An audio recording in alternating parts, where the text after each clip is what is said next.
பாண்டிச்சேரிக்கு trip plan பண்றீங்களா? உங்க பாண்டிச்சேரியில ஃப்ரெண்ட்ஸ் அண்ட் ஃபேமிலியோட வந்து ஸ்டே பண்றதுக்கு ஒரு சேஃபான பிளேஸ் தான் நம்ம யாஷ் வில்லா. குரூப் ஸ்டே, கப்பல் ஸ்டேக்கு ஏத்த மாதிரி இருக்க இந்த 3 BHK வில்லால இருக்க எல்லா ரூம்லயும் ஏசி, டிவி, அட்டாச்ட் பாத்ரூம்னு ஃபுல்லி ஃபர்னிஷ் ஆகி ரொம்ப நீட்டா மெயின்டைன் பண்ணிட்டு இருக்காங்க. தேவைப்பட்டா சமைச்சுக்க கிச்சன்ல எல்லா யூட்டன்சில்ஸும் இருக்கு. அது மட்டும் இல்லங்க, ஆர்டர் பண்ணா homemade food, car and bike rent கூட ரெடி பண்ணி தராங்க. வாக்கபிள் டிஸ்டன்ஸ்ல veg and non veg hotel, KFC chicken and super மார்க்கெட்ஸும் அவைலபிளா இருக்கு. கார் பார்க்கிங்கோட இருக்க நம்ம யாஷ் வில்லா பாண்டிச்சேரியோட சென்டர்ல இருக்கிறதுனால இங்க இருந்து 5 கிலோமீட்டர்ஸ்ல எல்லா டூரிஸ்ட் அட்ராக்ஷன்ஸையும் ஈஸியா ரீச் பண்ணிடலாம். இன்னும் எங்க வெயிட் பண்ணிட்டு இருக்கீங்க? உங்க ஸ்டேக்கு 9952421750 இந்த நம்பருக்கு கால் பண்ணுங்க. உங்க ஸ்டேவை கன்ஃபார்ம் பண்ணிக்கோங்க.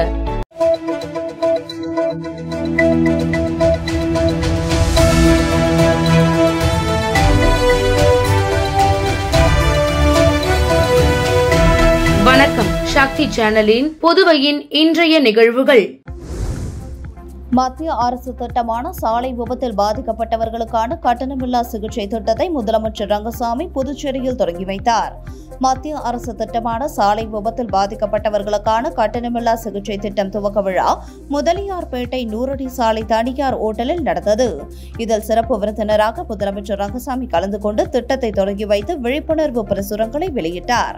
தொடர்ந்து விழாவில் பேசிய அவர், இந்த திட்டம் மூலமாக சாலை விபத்தால் பாதிக்கப்படும் நபருக்கு தனியார் மருத்துவமனைகளில் ரூபாய் 1.50 லட்சம் வரை கட்டணமின்றி சிகிச்சை பெற முடியும். இதன் மூலம் விபத்து உயிரிழப்புகள் குறைய வாய்ப்புள்ளது. புதுச்சேரியில் சாலைகளை மேம்படுத்த அனைத்து நடவடிக்கைகளும் அரசு மேற்கொண்டு வருகிறது. வாகன ஓட்டிகள் சாலை விதிகளை மதிக்க வேண்டும். மொபைல் போனில் பேசியபடி வாகனங்களை இயக்கக்கூடாது. விபத்துகளுக்கு இதுவே முக்கிய காரணமாக உள்ளது. இது தொடர்பான விழிப்புணர்வை சம்பந்தப்பட்ட துறை அதிகாரிகள் ஏற்படுத்துவது அவசியம் என்றார். இந்த நிகழ்ச்சியில் அமைச்சர்கள் நமச்சிவாயம், லட்சுமி நாராயணன், சம்பத் MLA உட்பட பலர் கலந்து கொண்டனர். விபத்தில் பாதிக்கப்பட்டவர்களுக்கு ரூபாய் 3 லட்சம் நிதி வழங்கப்படும் என புதுச்சேரி சட்டமன்றத்தில் முதலமைச்சர் ரங்கசாமி அறிவித்துள்ளார். புதுச்சேரி சட்டப்பேரவையில் இன்று பேசிய முதலமைச்சர் ரங்கசாமி, விபத்து ஏற்பட்டு படுகாயம் அடைந்தால் ரூபாய் 1.50 லட்சம் உடனடியாக வழங்கும் சேவையினை பிரதமர் மோடி துவங்கியுள்ளார். இந்த திட்டம் மிகவும் வரவேற்கத்தக்கது. இதில் தலையில் அடிபட்டாலும், ஸ்பைனல் கார்டு அடிபட்டாலும் புதுச்சேரியில் சிகிச்சை பெற முடியாமல் சென்னைக்கு போக வேண்டிய சூழல் உள்ளது. ஒரு வாரத்திற்கு மருத்துவமனையில் தங்கி சிகிச்சை பெற வேண்டியுள்ளது. இதற்கு கூடுதல் செலவாகிறது. எனவே பிரதமர் திட்டத்துடன் புதுச்சேரி அரசு நிதியாக ரூபாய் 1.50 லட்சம் சேர்ந்து ரூபாய் 3 லட்சமாக அரசு வழங்கும் என முதலமைச்சர் ரங்கசாமி பேரவையில் அறிவித்தார். விபத்தால் பாதிக்கப்படும் அனைவருக்கும் பாகுபாடின்றி இந்த நிதியுதவி வழங்கப்படும் என்றார். ஊசுடு சட்டமன்ற தொகுதிக்கு உட்பட்ட பொறையூர் மற்றும் அதனை சார்ந்த பகுதி மக்களின் குடிநீர் பயன்பாட்டிற்காக புதிய கீழ்நிலை நீர்த்தேக்க தொட்டி அமைக்கும் பணிகளுக்கான பூமி பூஜையினை அமைச்சர் சரவணன்குமார் தொடங்கி வைத்தார்.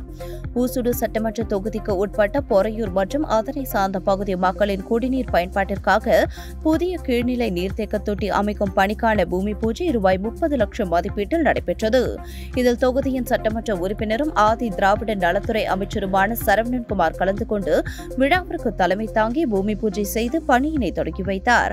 இந்நிகழ்ச்சியில் பொதுப்பணித்துறை பொது சுகாதார கோட்ட செயற்பொறியாளர் உமாபதி, உதவி பொறியாளர் பீனாராணி, இளநிலை பொறியாளர் திருவங்கடம், போர்மேன் ரூபகன் மற்றும் பாஜக நிர்வாகிகள் உட்பட முக்கிய பிரமுகர்கள் மற்றும் ஊர் பொதுமக்கள் கலந்து கொண்டு விழாவினை சிறப்பித்தனர். இப்பணியினை மேற்கொள்வதன் மூலம் சுமார் 5000 பொதுமக்கள் பயன்பெறுவார்கள் என்பது குறிப்பிடத்தக்கது. புதுவை தமிழ் சங்கம் வளாகத்தில் உள்ள திருவள்ளுவர் சிலைக்கு மாவட்ட ஆட்சியர் குலோத்துங்கன் தலைமையில் மாலை அணிவித்து முற்றோதல் நடைபெற்றது. புதுச்சேரி வெங்கடா நகர் பகுதியில் புதுவை தமிழ் சங்கம் அமைந்துள்ளது. சங்க வளாகத்தில் முன்புறம் அமைக்கப்பட்டுள்ள திருவள்ளுவர் சிலைக்கு மாதந்தோறும் சிறப்பு விருந்தினர்கள் மூலம் மாலை அணிவித்து திருக்கு முற்றோதல் நடைபெறுகிறது. அதன் அடிப்படையில் மார்ச் மாதத்திற்கான மாலை அணிவித்தல் முற்றோதல் நடைபெற்றது. இதில் புதுச்சேரி மாவட்ட ஆட்சியர் குலோத்துங்கன் பங்கேற்று திருவள்ளுவர் சிலைக்கு மாலை அணிவித்தார். இந்த நிகழ்ச்சியில் தமிழ் சங்க தலைவர் முத்து, செயலர் சீனு மோகன்தாஸ், பொருளர் அருள் செல்வம், துணைத் தலைவர் திருநாவுக்கரசு, கவிஞர் பாலசுப்ரமணியன் உட்பட பலர் கலந்து கொண்டனர். முன்னதாக பள்ளி மாணவர்களுக்கு திருக்குறள் புத்தகங்களை மாவட்ட ஆட்சியர் குலோத்துங்கன் வழங்கினார். காரைக்கால் துறைமுகம் குறைந்த வாடகைக்கு தனியாருக்கு விடப்பட்டுள்ளதால் புதுச்சேரி அரசுக்கு ஆண்டிற்கு ரூபாய் 600 கோடி இழப்பு ஏற்படுவதாகவும் இது ஆட்சியாளர்களின் திட்டமிட்ட முறைகேடு என அதிமுக மாநில செயலாளர் அன்பழகன் குற்றம் சாட்டியுள்ளார். புதுச்சேரி அதிமுக தலைமை அலுவலகத்தில் செய்தியாளர்களை சந்தித்த மாநில செயலாளர் அன்பழகன், மக்களால் தேர்ந்தெடுக்கப்பட்ட எந்த அரசாக இருந்தாலும் அரசுக்கு நேர்மையாக வரவேண்டிய வருவாயை பெற வேண்டியது அரசின் கடமையாகும். புதுச்சேரியில் மதுபான கொள்கை முடிவில் சரியான முடிவு எடுக்காமல் ஆட்சியாளர்கள் சுயநலத்துடன் செயல்படுவதால் அரசுக்கு ஆண்டுதோறும் சுமார் 1000 கோடி ரூபாய் அளவிற்கு வருவாய் இழப்பு ஏற்படுகிறது. இது ஆளும் அரசியல்வாதிகளின் திட்டமிட்ட முறைகேடு என குற்றம் சாட்டினார். அந்த வகையில் காரைக்கால் பிராந்தியத்தில் அரசின் இடத்தில் செயல்படும் தனியார் துறைமுகத்தில் அரசின் இடத்திற்கான ஆண்டு வாடகையும் துறைமுகத்தின் செயல்பாட்டில் சலுகை கட்டணமும் கன்செஷன் ஃபீஸ் மிக குறைந்த அளவில் வசூல் செய்வதால் அரசுக்கு வரவேண்டிய சுமார் ரூபாய் 50 கோடி மாத வருமானம் ஆண்டிற்கு சுமார் ரூபாய் 600 கோடி அளவிற்கு இழப்பு ஏற்படுகிறது. இந்த துறைமுகத்தின் பழைய உரிமையாளர்களிடம் இருந்து புதியதாக விலைக்கு வேறு ஒருவரால் துறைமுகம் வாங்கப்பட்ட பிறகு அந்த புதிய உரிமையாளரிடம் புதியதாக அரசு தற்போதைய கால சூழ்நிலைக்கு ஏற்ப ஒப்பந்தம் போட்டிருக்க வேண்டும். இக்கால சூழ்நிலைக்கு ஏற்ப புதிய ஒப்பந்தம் போடப்பட்டால் ஆண்டிற்கு சுமார் ரூபாய் 600 கோடி அளவிற்கு காரைக்கால் துறைமுகத்திற்கு நேரடி வருவாய் வரும். ஆனால் ஆளும் அரசு அரசின் வருவாய் பெருக்கத்திற்கு எந்தவித முடிவும் எடுக்காமல் இருப்பது பல்வேறு சந்தேகங்களுக்கு இடமளிப்பதாக தெரிகிறது என்றார். புதுச்சேரி பிராந்தியமான ஏனாமில் கடந்த 25 நாட்களாக குப்பைகள் அகற்றப்படாததை கண்டித்து அதிமுக சார்பில் முழு அடைப்பு போராட்டம் நடைபெற்றது. புதுச்சேரியின் பிராந்தியமான ஏனாம் ஆந்திர மாநிலம் காக்கிநாடா அருகே உள்ளது. ஏனாம் பிராந்தியத்தில் தினமும் சேகரிக்கப்படும் குப்பைகள் கனகலாப்பேட் என்ற பகுதியில் தனி இடம் ஒதுக்கப்பட்டு கொட்டப்பட்டு வந்தது. இதனால் சுற்றுப்பகுதியில் உள்ள மக்கள் சுகாதார சீர்கேட்டால் பாதிக்கப்படுவதாக கூறி இதனை மூட வேண்டும் என சட்டமன்ற உறுப்பினர் கொல்லப்பள்ளி சீனிவாச அசோக் தலைமையில் கடந்த 25ஆம் தேதி போராட்டம் நடைபெற்றது. இதனால் குப்பை கொட்டும் மையம் மூடப்பட்டுள்ளது. குப்பை கொட்ட இடமில்லாத காரணத்தினால் கடந்த 25 நாட்களாக ஏனாமில் உள்ள குப்பைகள் அனைத்தும் அந்தந்த வீதிகளிலேயே கொட்டப்படுகிறது. இதனால் ஏனாமின் அனைத்து சாலைகளிலும் குப்பை குவிந்துள்ளது, அசுத்தமாக காணப்படுகிறது. இதனால் சுகாதார சீர்கேடு ஏற்படும் அபாயம் ஏற்பட்டுள்ளது. இதனை கண்டித்து ஏனாமில் பந்த் போராட்டத்திற்கு அதிமுக அழைப்பு விடுத்தது. இதன் அடிப்படையில் ஏனாமில் இன்று காலை 6 மணி முதல் கடைகள், வணிக நிறுவனங்கள் மூடப்பட்டன. மதுபான கடைகள், பெட்ரோல் பங்குகள் உட்பட அனைத்து வணிக நிறுவனங்களும் மூடப்பட்டன. கனகலாப்பேட் குப்பை கொட்டும் மையம் மூடப்பட்டதால் கடந்த 25 நாட்களாக குப்பைகள் வாரப்படவில்லை. குப்பை போடுவதற்கு முறையான இடத்தை அரசு தேர்வு செய்து குப்பை கொட்டும் மையத்தை அமைக்க வேண்டும் என ஏனாம் அதிமுக செயலாளர் சாய்குமார் வலியுறுத்தியுள்ளார். புதுச்சேரியில் பாஜக பிரமுகர் என கூறிக்கொண்டு பலரிடம் மோசடியில் ஈடுபட்ட விக்கி என்பவரை போலீசார் கைது செய்தனர். புதுச்சேரி வடவெளி தொகுதியைச் சேர்ந்தவர் விக்கி என்கின்ற ராஜகணபதி. இவர் பாஜக பிரமுகர் என கூறிக்கொண்டு பலரிடம் மோசடியில் ஈடுபட்டதாக கூறப்பட்டு வருகிறது. இந்த நிலையில் தொண்டமானத்தம் பகுதியைச் சேர்ந்த பாலு என்பவரிடம் ரூபாய் 8 லட்சம் கடனாக பெற்றுக்கொண்டு அதனை தராமல் அலைக்கழித்ததுடன் கொலை மிரட்டல் விடுத்ததாக கூறப்படுகிறது. இது தொடர்பாக பாலு அளித்த புகாரின் பேரில் அரியாங்குப்பம் இன்ஸ்பெக்டர் கலைசெல்வன் தலைமையிலான போலீசார் வழக்கு பதிவு செய்து விக்கியை கைது செய்தனர். மேலும் இவர் மீது பல்வேறு மோசடி புகார்கள் வர வாய்ப்புள்ளதாக காவல்துறையினர் தெரிவித்துள்ளனர். இதனிடையே இவருக்கும் பாரதிய ஜனதா கட்சிக்கும் சம்மதம் இல்லை என்றும் அவர் கட்சியில் உறுப்பினர் கூட இல்லை என பாஜக இளைஞரணி நிர்வாகிகள் மறுப்பு தெரிவித்துள்ளனர். மோசடி மற்றும் கொலை மிரட்டல் வழக்கில் கைது செய்யப்பட்டுள்ள மணவெளியை சேர்ந்த விக்கி என்பவர் பாஜகவில் உறுப்பினர் கூட இல்லை என பாஜக இளைஞரணி மறுப்பு தெரிவித்துள்ளது. புதுச்சேரி மணவெளி தொகுதியை சேர்ந்தவர் விக்கி என்கின்ற ராஜகணபதி. இவர் தொண்டமானம் பகுதியை சேர்ந்த பாலு என்பவரிடம் சுமார் 8 லட்சம் ரூபாய் கடன் பெற்று மோசடி செய்ததாகவும் திருப்பி கேட்டதற்கு கொலை மிரட்டல் விடுத்ததாகவும் பாதிக்கப்பட்டவர் கொடுக்கப்பட்ட புகாரின் பேரில் அரியாங்குப்பம் போலீசார் விக்கியை கைது செய்தனர். மேலும் கைது செய்யப்பட்ட விக்கி மணவெளி தொகுதி பாஜக பிரமுகர் என ஊடகங்கள் மற்றும் சமூக வலைதளங்களில் செய்திகள் பரவி வந்தது. இந்த நிலையில் மோசடி வழக்கில் கைது செய்யப்பட்டுள்ள மணவெளியை சேர்ந்த விக்கி பாஜகவில் எந்த பொறுப்பிலும் இல்லை, அவர் உறுப்பினர் கூட இல்லை என பாஜக இளைஞர் அணியினர் மறுப்பு தெரிவித்துள்ளனர். பாஜக மாநில தலைவர் செல்வ கணபதி, இளைஞரணி தலைவர் அற்புதராஜ் ஆகியோரின் வழிகாட்டுதலின்படி இளைஞரணி நிர்வாகிகள் செய்தியாளர்களை சந்தித்தனர்.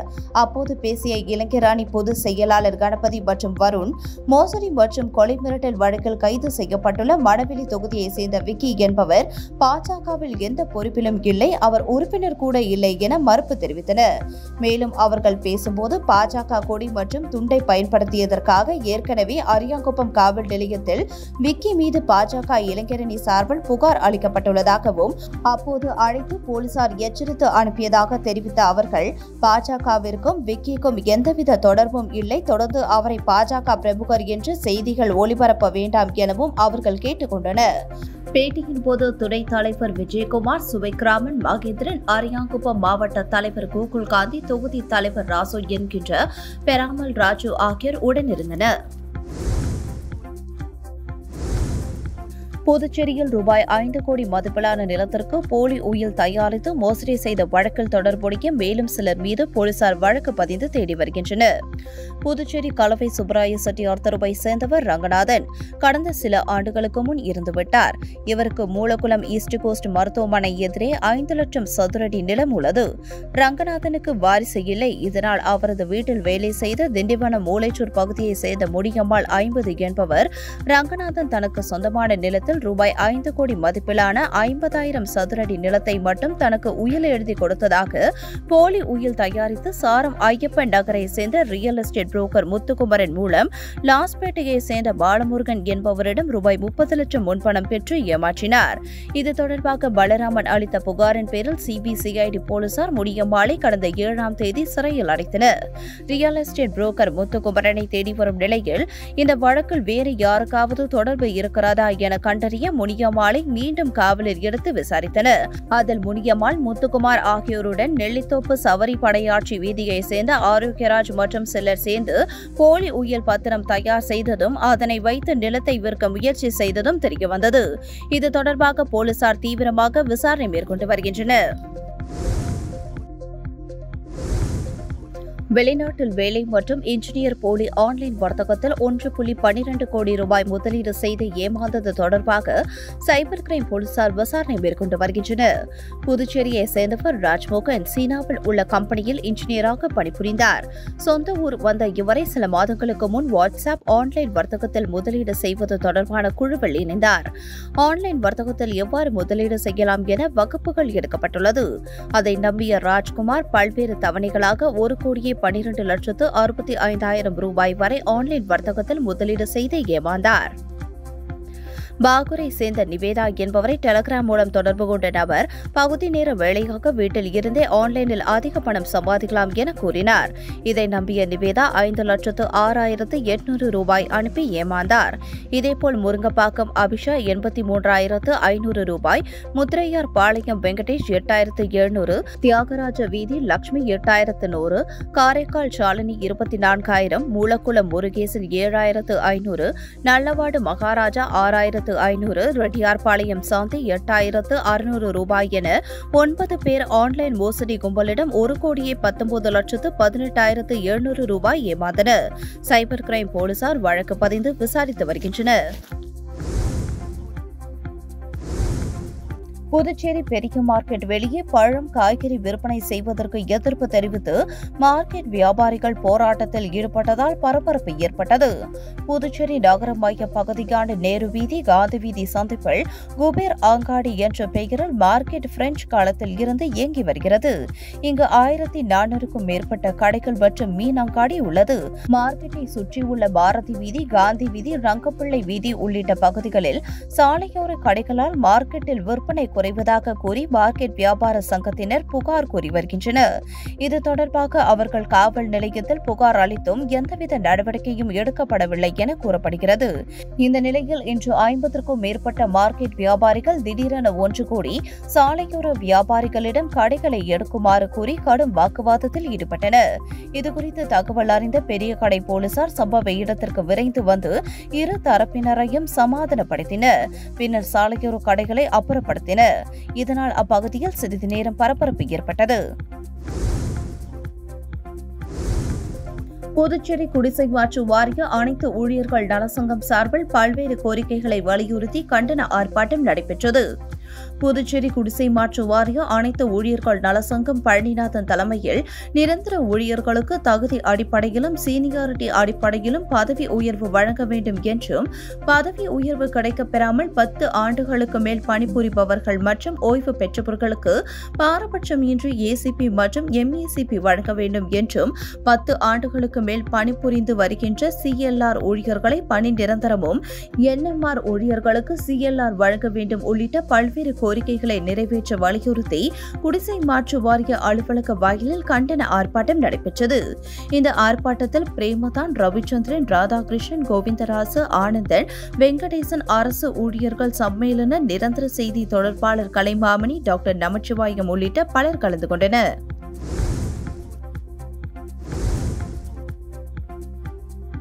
பயங்கர தீ விபத்து, லண்டன் விமான நிலையம் மூடல், பயணிகள் வெளியேற்றம். உலகின் மிகவும் பரபரப்பான விமான நிலையமாக லண்டனில் உள்ள ஹீத்ரோ சர்வதேச விமான நிலையம் உள்ளது.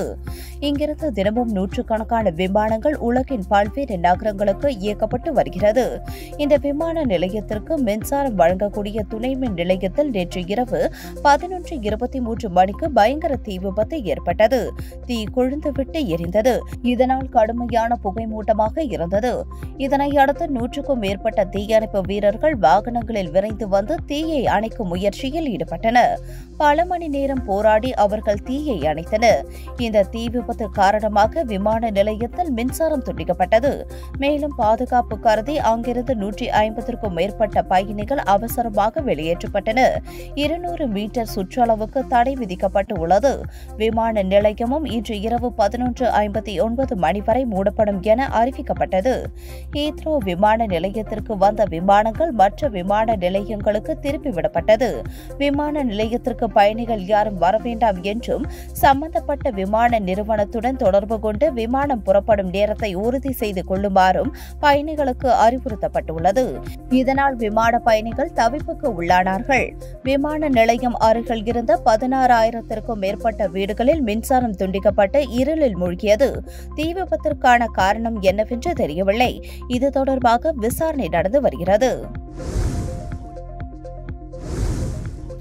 எஸ்எஸ்எல்சி தேர்வில் 90,000 பேர் இந்தியில் ஃபெயில். மும்மொழி கொள்கையை விமர்சிக்கும் கல்வியாளர்கள்.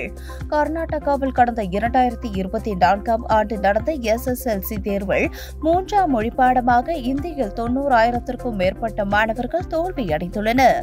மும்மொழி கொள்கையை நிறைவேற்றுவதற்காக பல மாநிலங்களில் இந்தி 3வது மொழியாக கற்பிக்கப்பட்டு வருகிறது. ஆனால் அது மாணவர்களின் அறிவுக்கு பங்களிக்கவோ அவர்களின் எதிர்காலத்திற்கு பயனுள்ளதாகவோ இல்லை என்பதை இந்த முடிவு எடுத்து காட்டுவதாக கல்வியாளர்கள் விமர்சித்துள்ளனர். மேலும் மாநில அரசு மாணவர்களின் எதிர்கால நலனில் தொடர்புடைய ஒன்றை தேர்வு செய்ய அனுமதிக்காமல் எதற்காக 3ஆம் மொழியாக இந்தியை கட்டாயப்படுத்துகிறது என்றும் கேள்வி எழுப்பியுள்ளனர். 3வது மொழியாக இந்தியை கற்பதால் ஏற்படும் கூடுதல் சுமையால் தாய்மொழி மற்றும் 2ஆம் மொழியான ஆங்கிலத்தை கற்பதில் பாதிப்பு ஏற்படுகிறது. அரசாங்கம் கன்னடம் மற்றும் ஆங்கில கல்விக்கு முன்னுரிமை அளிக்க வேண்டும். அதுவே அவர்களின் கல்வி மற்றும் தொழில்முறை சார்ந்த எதிர்காலத்திற்கு இன்றியமையாததாக இருக்கும் என்று பேராசிரியர் நிரஞ்சனா ராத்தியா வலியுறுத்தியுள்ளார். இந்திய டெஸ்ட் அணியின் வெற்றிக்கு என்னால் பங்களிக்க முடியும். வெங்கடேஷ். ஐபிஎல் தொடரின் 18வது சீசன் நாளை கொல்கத்தாவில் கோலாகலமாக நடைபெறவுள்ளது. இதன் தொடக்க ஆட்டத்தில் நடப்பு சாம்பியன் கொல்கத்தா மற்றும் ஆர்சிபி அணிகள் மோதுகிறது. கொல்கத்தா அணியின் கேப்டனாக ரஹானேவும் துணை கேப்டனாக வெங்கடேஷ் ஐயரும் நியமிக்கப்பட்டுள்ளனர். இந்த நிலையில் டெஸ்ட் கிரிக்கெட்டில் இந்தியாவின் வெற்றிகளில் என்னால் பங்காற்ற முடியும் என வெங்கடேஷ் ஐயர் தெரிவித்துள்ளார். 2022ஆம் ஆண்டு இந்தியாவிற்காக அறிமுகமான அவர் ஒரு கட்டத்தில் ஹார்திக் பாண்டியாவுக்கு மாற்று வீரராக வருவார் என்று எதிர்பார்க்கப்பட்டது. இருப்பினும் 2 ஒருநாள் 9 T20 போட்டிகளில் விளையாடி வெங்கடேஷ் பெரிய தாக்கத்தை ஏற்படுத்தவில்லை. அதன் காரணமாக வெங்கடேஷ் இந்திய அணியில் இருந்து கழட்டி விடப்பட்டார். இதுகுறித்து அவர் கூறியதாவது, ஏதாவது ஸ்பெஷல் விஷயத்தை நிகழ்த்துவதற்கு தேவையான திறன் என்னிடம் இருக்கிறது என்பது எனக்கு தெரியும். ஒருவேளை அதை செய்ய முடியாமல் போனால் எனது கெரியர் முடியும் போது அதற்காக வருத்தப்படுவேன். தற்சமயத்தில் டெஸ்ட் கிரிக்கெட்டில் இந்தியாவின் வெற்றிகளில் என்னால் பங்காற்ற முடியும் என்பது எனக்கு தெரியும். என்னால் T20 மற்றும் ஒருநாள் போட்டிகளிலும் விளையாட முடியும். அதை என்னால் செய்ய முடியுமே. ஆனால் அதற்கான முயற்சிகளை எடுக்காமல் இருப்பதில் எந்த அர்த்தமும் இல்லை. வாய்ப்பு கிடைத்தால் என்னுடைய அனைத்தையும் நான் கொடுக்க விரும்புகிறேன் என்று வெங்கடேஷ் கூறினார். இருப்பினும் ரஞ்சி கோப்பையில் வெங்கடேஷ் ஐயர் பெரிய அளவில் அசத்தியதாக தெரியவில்லை. இதற்கிடையே நிதிஷ் ரெட்டி சவாலான ஆஸ்திரேலியா மண்ணில் வேகப்பந்து வீச்சு ஆல்ரவுண்டராக சமீபத்தில் அசத்தினார். எனவே வெங்கடேஷ் ஐயருக்கு இந்திய அணியில் வாய்ப்பு கிடைப்பது சந்தேகம்தான்.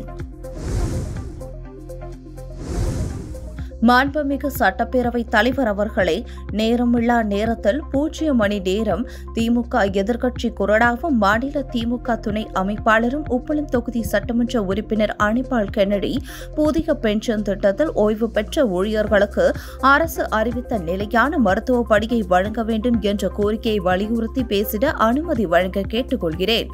விளக்க குறிப்பு: ஒன்றிய அரசாங்கம் கடந்த 2023 ஆண்டு டிசம்பர் மாதம் NPS எனப்படும் புதிய ஓய்வூதிய திட்டத்தின் கீழ் ஓய்வு பெற்ற ஊழியர்களுக்கு மாதந்தோறும் நிலையான மருத்துவப்படி பிக்ஸ்டு மெடிக்கல் அலவன்சஸ் ரூபாய் 1000 வழங்க உத்தரவிட்டது.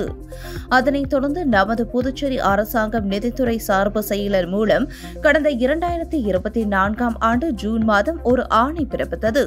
அந்த அரசு ஆணையை பின்பற்றி புதுச்சேரி அரசின் கருவூலம் இதுவரை எந்த சுற்றறிக்கையும் NPS ஓய்வூதியம் திட்டத்தின் கீழ் ஓய்வு பெற்ற அரசு ஊழியர்களுக்கு அனுப்பவில்லை. அதை நடைமுறைப்படுத்த நமது அரசும் எந்த நடவடிக்கையும் எடுக்கவில்லை. புதிய ஓய்வூதிய திட்டத்திற்கு குரூப் A நிலையில் இருந்தாலும் சரி, குரூப் C நிலையில் இருந்தாலும் சரி, ஓய்வு பெற்ற ஊழியர்கள் எந்த அளவுக்கு ஓய்வூதியம் பெற்று வருகிறார்கள் என்பதை மாண்புமிகு முதலமைச்சரும் அமைச்சர் பெருமக்களோ அறிய வாய்ப்பில்லை. அதே சமயத்தில் அரசு உயர்மட்ட அதிகாரிகளும் கருவூல அதிகாரிகளும் நன்கு அறிவார்கள். உதாரணத்திற்கு குரூப் A பணியில் ஓய்வு பெற்ற ஒரு உதவி பேராசிரியர் கிட்டத்தட்ட 1,70,000 சம்பளம் வாங்கிய அந்த ஊழியர் ஓய்வு பெற்ற போது தன்னுடைய சேமிப்பு பணத்தில் ஏறக்குறைய 10.25 லட்சம், அதாவது 40% புதிய பென்ஷன் திட்டத்தில் ஒன்றிய அரசு வழிகாட்டிய நிறுவனங்களில் இருப்பு வைத்துவிட்டு ரூபாய் 5,135 தான் பென்ஷன் வாங்குகிறார். அதைவிட மோசமாக குரூப் C பணியில் ஓய்வு பெற்றவர்கள் 14 ஆண்டு முடித்தவர்கள் தன்னுடைய பங்குத்தொகை 40% ஒன்றிய அரசு சொல்லிய இடத்தில் வைப்பு தொகையாக வைத்துவிட்டு நமது முதலமைச்சர் முதியோர்களுக்கு கொடுக்கின்ற ஓய்வூதிய தொகையான ரூபாய் 2,500 விட குறைவாக, குறிப்பாக 1,849 ரூபாய் தான் பென்ஷனாக பெறுகிறார்கள் என்பதை இந்த மன்றத்தின் வாயிலாக அவருடைய வறுமையான வாழ்க்கை நிலையினை உங்களுக்கு தெரியப்படுத்த விரும்புகிறேன். ஆகவே இந்த சூழ்நிலையில் ஒன்றிய அரசு அறிவித்த நமது அரசு அனுப்பிய அரசாணை சுற்றறிக்கையான நிலையான மருத்துவ படியினை ஓய்வூதியர்களுக்கு வழங்குவதற்கு கருவூலம் மூலமாக அனைத்து துறைகளுக்கும் சுற்றறிக்கை அனுப்பி ஊழியர்களுக்கும் தெரியப்படுத்தி உடனடியாக நிலையான மருத்துவப்படி இந்த மாதம் முதல் கிடைக்க மாண்புமிகு முதலமைச்சர் அவர்கள் கருணை உள்ளத்தோடு நடவடிக்கை எடுக்க வேண்டும் என கேட்டுக்கொள்கிறேன். அதே சமயத்தில் இந்த திட்டத்தை தெரிந்த ஒரு சிலர் மட்டும்தான் தனது துறையின் மூலம் கருவூலத்திற்கு விண்ணப்பித்திருக்கிறார்கள். அந்த விண்ணப்பங்கள் அனைத்தையும் உடனடியாக பரிசீலித்து நடவடிக்கை எடுக்க மாண்புமிகு முதலமைச்சர் அவர்கள் உத்தரவிட வேண்டும். ஒரு பக்கம் பழைய பென்ஷன் திட்டத்தில் ஓய்வு பெற்றவர்களின் நிலையான மருத்துவ படியை அவர்களுடைய ஒப்புதல் இல்லாமல் அவசரகதியாக பிடித்தம் செய்கிறார்கள். அதே சமயத்தில் அரசு அறிவித்த திட்டத்தை செயல்படுத்த மறுக்கிறார்கள். என்ன விந்தையான அரசு நிர்வாகம் என்பதை முதலமைச்சர் அவர்களின் பார்வைக்கு கொண்டு செல்வதோடு நமது அரசில் பணியாற்றி ஓய்வு பெற்றவர்களுக்கு இம்மாதிரியான சிரமங்களை அளிக்க வேண்டாம் என இந்த நேரத்தில் வலியுறுத்தி கேட்டுக்கொள்கிறேன். இத்துடன் சக்தி சேனலின் புதுவையின் இன்றைய நிகழ்வுகள் முடிவடைகின்றன. வணக்கம். உங்கள் சக்தி சேனலின் புதுவையின் அன்றாட நிகழ்வுகளை உடனுக்குடன் தெரிந்து கொள்ள சக்தி சேனல் புதுச்சேரி யூடியூப் சேனலை சப்ஸ்கிரைப் செய்து கொள்ளுங்கள். மறக்காமல் பெல் பட்டனையும் கிளிக் பண்ணுங்க, ஷேர் பண்ணுங்க, லைக் பண்ணுங்க. உங்கள் சக்தி சேனல்.